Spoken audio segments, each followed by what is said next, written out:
Question says, which of the following option will be the limiting molar conductivity of CH3COH, that is acetic acid, if the limiting molar conductivity of CH3CONA, that is sodium acetate, is 91 s centimeter square per mole. Limiting molar conductivity for individual ions are given in the following table. This is the given table where we are having some ions and their limiting molar conductivities, and these are the given options. हमसे इस question में कहा जा रहा है कि CH3COH that means acetic acid की limiting molar conductivity इन options में से कौन सी होगी.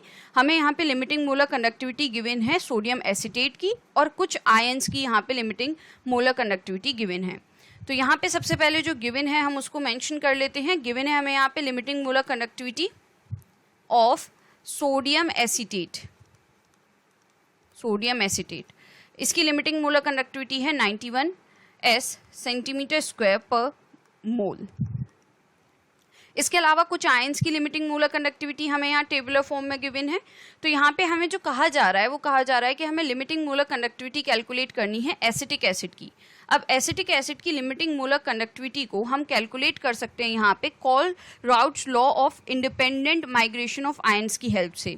तो अकॉर्डिंग टू दैट लॉ यहाँ पे जो लिमिटिंग मोलर कंडक्टिविटी होगी एसिटिक एसिड की CH3COH की, so this will be equal to limiting molar conductivity of sodium acetate.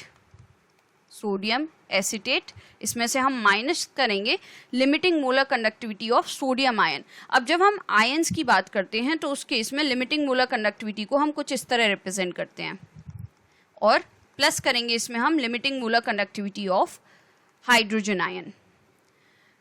तो यहाँ पे हम वैल्यूज को पुट कर देंगे तो इससे हमें जो है पता चल जाएगी limiting molar conductivity of sodium acetic acid. तो यहाँ पे limiting molar conductivity of acetic acid हो जाएगी.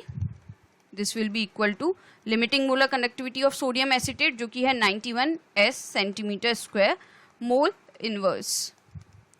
माइनस हम करेंगे सोडियम की. सोडियम की यहाँ पे हम देख लेते हैं. सोडियम आयन की लिमिटिंग मोलर कंडक्टिविटी हमें गिवन है 50.1.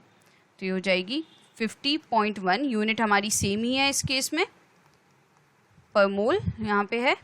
प्लस हम करेंगे यहाँ पे limiting molar conductivity of hydrogen ion. अब हाइड्रोजन आयन की लिमिटिंग मोलर कंडक्टिविटी हमें गिवन है 349.6. सो दिस इज 349.6 और ये यूनिट हमारी सेम ही है इस केस में भी, मोल इनवर्स. तो जब हम इसको सॉल्व करेंगे तो जो लिमिटिंग मोलर कंडक्टिविटी आएगी एसिटिक एसिड की, acetic acid, so this will be equal to 390.5 s centimetre square per mole. तो दैट मीन्स यहाँ पे जो करेक्ट ऑप्शन है हमारा वो है option C. So I will just conclude it here now. I will just write this at the end that the correct answer